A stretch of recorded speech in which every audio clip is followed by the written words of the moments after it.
ETV YouTube channels లో మీ వ్యాపార ప్రకటనల కోసం ఈ నంబర్కి కాల్ చేయండి.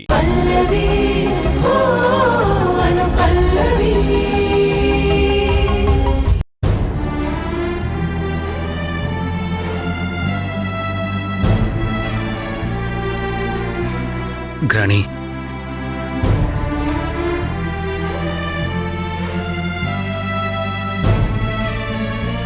మీ అన్నయ్య నీకోసం ఇంతవరకు వెయిట్ చేశాడు. నువ్వు పడుకున్నావని డిస్టర్బ్ చేయలేదు. రాత్రి అన్నయ్య నా రూమ్కి రావడం మాత్రమే తెలుసు. ఆ తర్వాత ఏమైందో హ్యాంగ్ ఓవర్లో ఏం తెలియలేదు.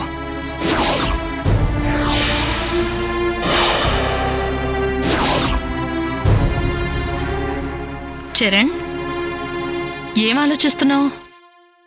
ఏదో బ్యాచిలర్ పార్టీ వాణ్ణి లేపొద్దని చెప్పి వెళ్ళాడు. అన్నయ్య ఏమనుకున్నాడో ఏమో, నాకేమో ఏం గుర్తులేదు. అయినా ఏంట్రా ఇదంతా, పెళ్లి రోజని లేకుండా? అది సరే, అన్నయ్య ఎక్కడున్నాడు? ఏవో పెళ్లి ఏర్పాట్లు చూడ్డానికని వెళ్ళాడు. అదేరా, సుగుణమ్మ గారు పల్లవి పెళ్లి గుళ్ళో చేస్తానని మొక్కుకుందంట, అందుకని అక్కడికి వెళ్ళాడు. పోనీలే, రిసెప్షన్ గ్రాండ్గా చేసుకుందాం, సరేనా? అదంతా ఓకే గ్రాని. నీతో ఒక ఇంపార్టెంట్ విషయం మాట్లాడాలి. ఫస్ట్ నువ్వు కూర్చో. పర్లేదు, చెప్పరా. ముందు నువ్వు కూర్చో గ్రాని. గ్రాని, ఇప్పుడు నీ హెల్త్ ఎలా ఉంది? నాకే బానే ఉన్నాను. బీపీ కూడా కంట్రోల్లోనే ఉంది. ఏం కంగారు పడొద్దని డాక్టర్ గారు చెప్పారు. ఈరోజు ఈ క్షణం నేను కనుక నిజం చెప్పకపోతే 2 కుటుంబాలు డిస్టర్బ్ అవుతాయి గ్రాని. అంతేకాదు, నా లైఫ్, పల్లవి లైఫ్, ఇద్దరు లైఫ్ డిస్టర్బ్ అవుతాయి. చరణ్, దేని గురించి మాట్లాడుతున్నావు నువ్వు? గ్రాని, మీరందరూ అనుకుంటున్నట్టుగా నేను పల్లవిని ప్రేమించడం లేదు.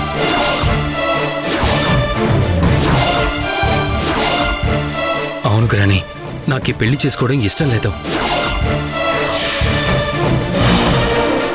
నేను అనుషని ప్రాణంగా ప్రేమించాను.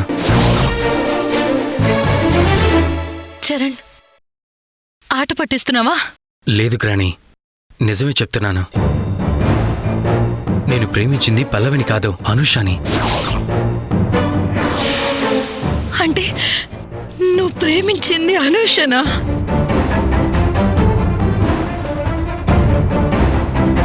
నేను అనుషని ప్రేమిస్తున్నానని నీతో చెప్పాను గ్రాని. నీతో సంబంధం మాట్లాడమని పంపించింది అనుషని నన్ను కలుపుతావని. నువ్వు పొరపాటుగా విని పల్లవితో సంబంధం మాట్లాడుకునొచ్చావు. అంటే నువ్వు పల్లవిని ప్రేమించలేదా?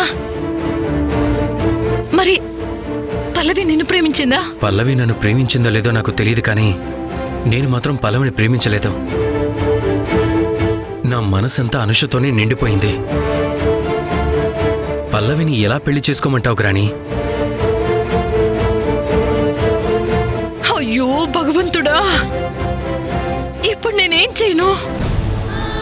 మీరిద్దరూ ఒకరినొకరు గాఢంగా ప్రేమించుకుంటున్నారని నా మనసుకి చాలాసార్లు అనిపించింది. మీరిద్దరూ రాధాకృష్ణులుగా చేసినప్పుడు ఒకళ్ళొకళ్ళు కౌగిలించుకోవటం నా కళ్ళారా చూశాను. అదంతా నిజం కాదా? గ్రాని, నువ్వు ఆ రోజు ఎవరిని చూసి ఎవరనుకుంటున్నావో? ఈ రోజుకి నేను ప్రేమిస్తున్నట్టు పల్లవికి కూడా చెప్పలేదు. తను కూడా నన్ను ఇష్టపడుతుందని ఇంతవరకు నాకు చెప్పలేదు గ్రాని. నేను మాత్రం అనుష కోసం వాళ్ళింటి చుట్టూ తిరిగాను. అనుషని మనస్ఫూర్తిగా ప్రేమిస్తున్నాను. తను లేకపోతే నేను బ్రతకలేను గ్రాని. నిశ్చితార్థం రోజు పల్లవికి ఎందుకు హారం ఇచ్చావు? హాస్పిటల్లో నా ముందు ఎందుకు రింగులు మార్చుకున్నారు? అసలు ఇదంతా నాకు ముందే ఎందుకు చెప్పలేదు చరణ్? నిశ్చితార్థం రోజే నువ్వు సంబంధం మాట్లాడింది పల్లవితో నాకు తెలిసింది. నేను చెప్పాలని వచ్చేసరికి నీకు హార్ట్ అటాక్ వచ్చింది గ్రాని. హాస్పిటల్లో కూడా చెప్పాలని ట్రై చేశాను. నీకు షాకింగ్ విషయాలు ఏమీ చెప్పకూడదని అప్పుడు డాక్టర్స్ చెప్పడంతో ఆగిపోయింది గ్రాని. ఈ విషయాలు తెలిస్తే 2 కుటుంబాలు డిస్టర్బ్ అవుతాయని నాలో నేనే సఫర్ అవుతున్నాను గ్రాని. కానీ అనుషాని కాదని నేను పల్లవిని పెళ్లి చేసుకోలేను గ్రాని. గ్రాని గ్రాని ఏమైంది గ్రాని? ఏమైంది?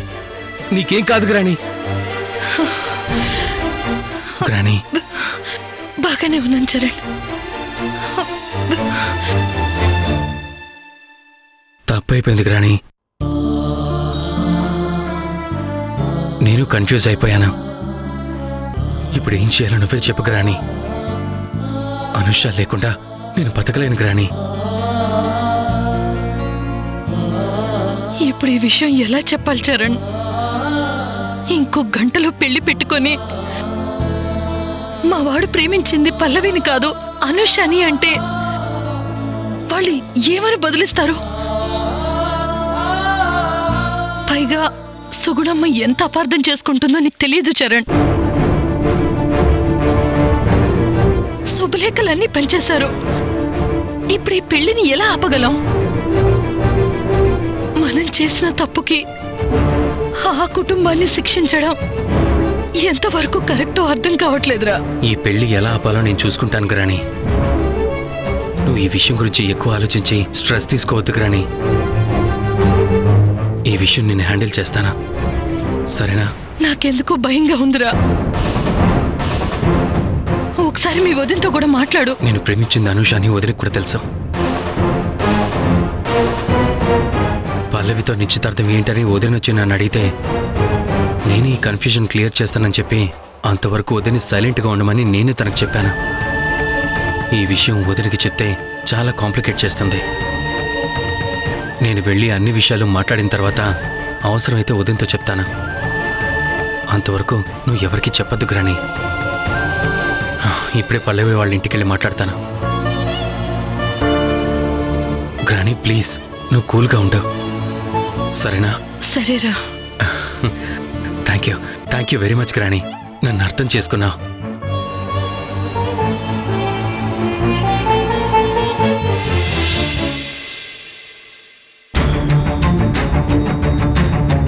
ఏంటి ఇలా తెగిపోయింది? కింద పడేసావా? అవునా అనుషా, నైట్ కింద పడి విరిగిపోయింది. ఈ విషయం తెలిస్తే బామ్మ అపశకునమని కోప్పడుతుంది. అందుకే చెప్పలేదు. ఇది చరణ్ గిఫ్ట్. వేసుకోకపోతే బ్యాడ్ గా ఫీల్ అవుతాడు. ఎందుకంత బాధపడతావు? పక్కనే షాపు, 10 నిమిషాల్లో సరిచేయించి తీసుకొస్తాను, సరేనా? అక్కా చెల్లెళ్ళు సంవత్సరాల తరబడి మాట్లాడుకుంటున్నారు. ఇంకా సరిపోలేదా మీకు? నీ కూతురి ఫోటోతో గంటలు గంటలు మాట్లాడతావు. కూతురి విషయం కదిలిస్తే కథలు కథలు చెప్తావు. నా కూతురు అది, నా కూతురు ఇది అని. మరి మేము పుట్టినప్పటి నుంచి కలిసి పెరిగాం, కలిసి తిరిగాం, కలిసి స్కూల్కి వెళ్ళాం. మరి మేమెన్ని గంటలు మాట్లాడుకోవాలి? ఏంటే నా కూతురు మీదకే పోటీకొస్తారా మీరిద్దరూ? నేను పెళ్లి కూతుర్ని. మావయ్యకి చెప్పి నీకు మొట్టికాయ వేస్తా. ఆ? మీ మావయ్యని చూసి నేను భయపడిపోతున్నాను. మరి మొహం చూసుకోవే. ఇదిగో నువ్విలా మాట్లాడతావని మావయ్య ఇల్లరికం వెళ్ళిపోయాడు. నా కొడుకు నా ఇష్టం, వెళ్తాడు వస్తాడు. నువ్విలాగే మాట్లాడు. మేం పండగలకి పబ్బాలకి ఇంటికి కూడా రాము. సరే సరే, ఇంకా చాలా పనులున్నాయి. గౌరీ పూజకి పంతులు గారు వచ్చేస్తారు. నువ్వింకా పెళ్లి కూతురుగా రెడీ అవ్వలేదు. బ్యూటీ పార్లర్కి ఎప్పుడు వెళ్తారు? వెళ్ళండి. అవసరం లేదు, మా అక్కని నేనే పెళ్లి కూతుర్ని చేస్తాను. సరిపోయింది అక్క చెల్లెళ్ల సంబడం. అవును, అనూషాని నన్ను రెడీ చేయాలి. ఏ పార్లర్ అక్కర్లేదు. సరే సరే, కానివ్వండి మరి త్వరగా. సరే.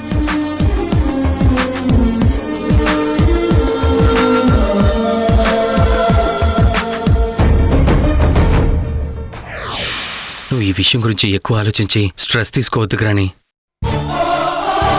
ఈ విషయం నేను హ్యాండిల్ చేస్తానా? సరేనా?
ఇప్పుడు బావగారి హారం నీ మెళ్ళో వేస్తే చాలు ఆ లక్ష్మీదేవి ప్రత్యక్షమైనట్టుంటుంది.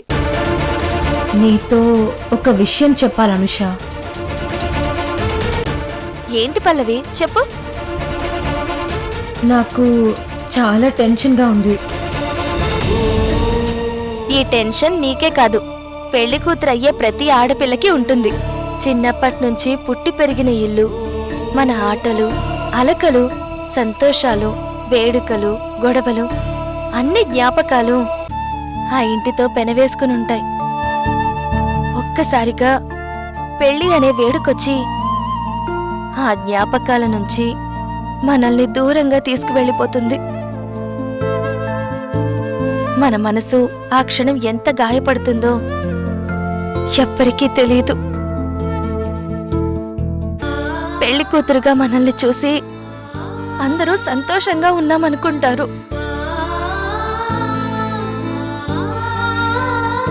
మన కళ్ళల్లో సంతోషమే చూస్తారు, కానీ పుట్టింటిని వదిలి వెళ్ళిపోతున్నందుకు మన మనసులో ఎంత బాధుందో ఎవ్వరూ గుర్తించరు.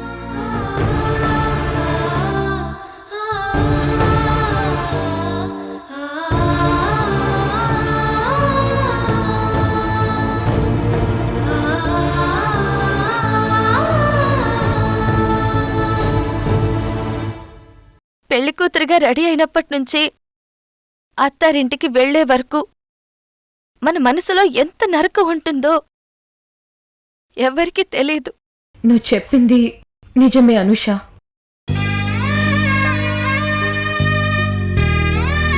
అసలు ఆడపిల్లే పుట్టింటి నుంచి అత్తింటికి ఎందుకు వెళ్ళాలి? మగాడే అత్తింటికి రావచ్చు కదా. ఆ సాంప్రదాయం ఎందుకు పెట్టలేదని అప్పుడప్పుడు నాకు కోపంగా ఉంటుంది. కానీ ఎవరు మారుస్తారు ఈ సాంప్రదాయం? ఎవరికి తెలుస్తుంది మన గుండెల్లో ఉన్న బాధ? మావయ్యని బామ్మని వదిలి వెళ్ళాలంటే మనసంతా ఏదోలా ఉంది. చిన్నప్పటి నుంచి నిన్నొక్క రోజు కూడా వదిలి ఉండలేదు. అసలు పెళ్ళైనా కాకపోయినా జీవితాంతం ఇక్కడే ఉండిపోతే ఎంత బాగుంటుందనిపిస్తుంది.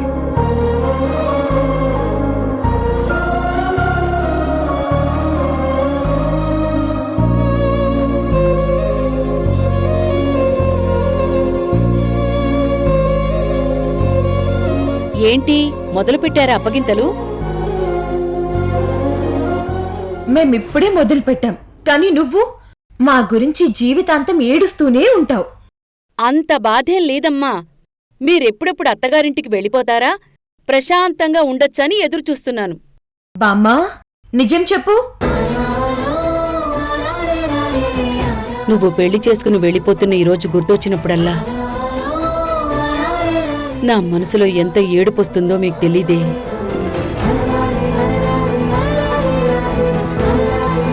అమ్మాయి పెళ్లి కూతురైంది, తల్లిదండ్రులు ఆనందంగా ఉన్నారని అందరూ అనుకుంటారు. నిజానికి కళ్ళ ముందు పెరిగిన కూతురు వదిలి వెళ్ళిపోతుంటే పుట్టింటి వాళ్ళు ఎంత బాధపడతారో ఎవరికీ తెలియదు.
విషయం చెప్తే సుగుణమ్మ ఎంత బాధపడుతుందో. అంతా నా వల్లే జరిగింది. ఇప్పుడు ఈ పెళ్ళాగిపోయి వీళ్ళంతా డిస్టర్బ్ అవటం కారణం నేను.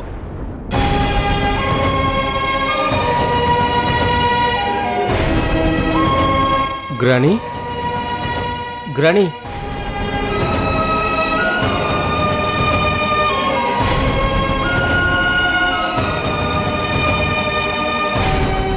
ఇవాళ మిమ్మల్ని అందరినీ ఇంత కన్ఫ్యూజన్లో పడేస్తానని నేను ఊహించలేదు చందు. అంటే మీతో అన్ని విషయాలు చెప్పేశాడా గ్రాని? తను ప్రేమించింది పల్లవిని కాదు అనూషనని మీతో ఎవ్వరికీ చెప్పుకోలేక చరణ్ లోపల కుమిలిపోయాడు గ్రాని.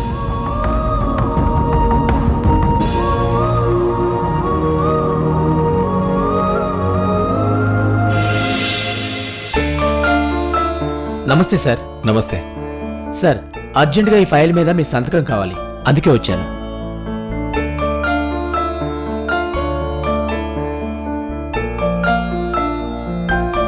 ఈ ఫైల్ నా దగ్గర ఉంచు, నువ్వు బ్యాంక్కి వెళ్ళు. అలాగే సార్. Thank you sir.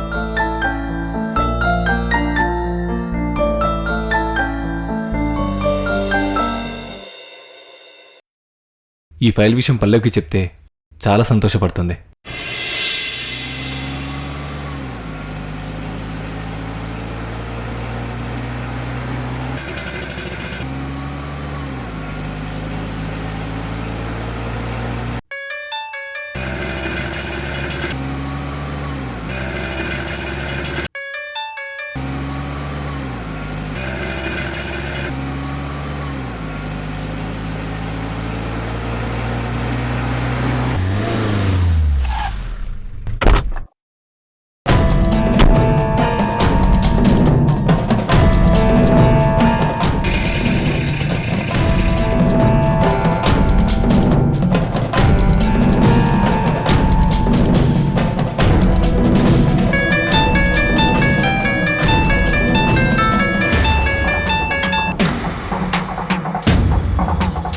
ఎప్పటి నుంచి నేను నీకు కాల్ చేస్తున్నాను, నా ఫోన్ లిఫ్ట్ చేయట్లేదేంటి?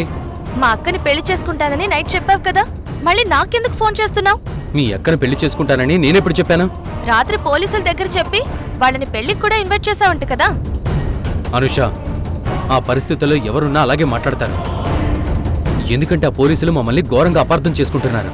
అందుకే కాబోయే భార్య అని చెప్పాల్సి వచ్చింది. ఇవన్నీ మీ అక్క చెప్పిందని నేను మీ అక్కను చేసేసుకుంటానని నువ్వు ఫిక్స్ అయిపోయావా? అది చచ్చిన జరగని పని. నా ప్రాణం పోయినా సరే నా ప్రేమని గెలిపించుకుంటాను. నువ్వు లేకుండా ఒక్క క్షణం కూడా బతకలేను అనుష. అనుష, నిన్ను తప్ప నేను ఎవరిని పెళ్లి చేసుకోను. అవసరమైతే ఒంటరిగా మిగిలిపోతాను, కానీ పల్లవిని పెళ్లి చేసుకుంటానని కల్లో కూడా ఊహించుకోకు.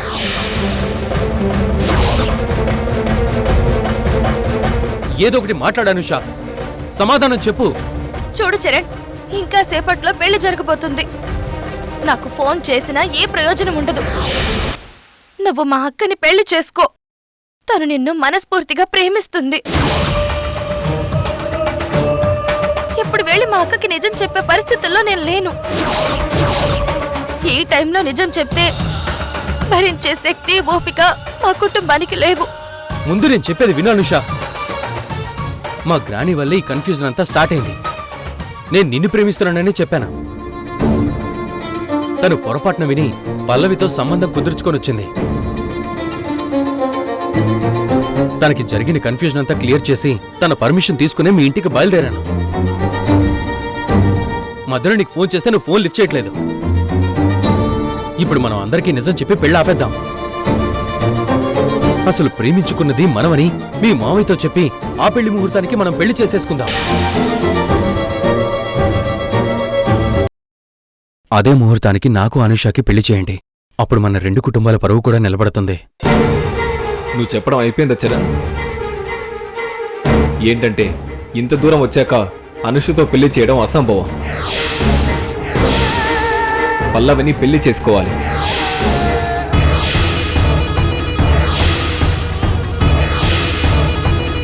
నా డెసిషన్ కూడా వినండి. నేను పల్లవిని పెళ్లి చేసుకోవడం జరగని పని.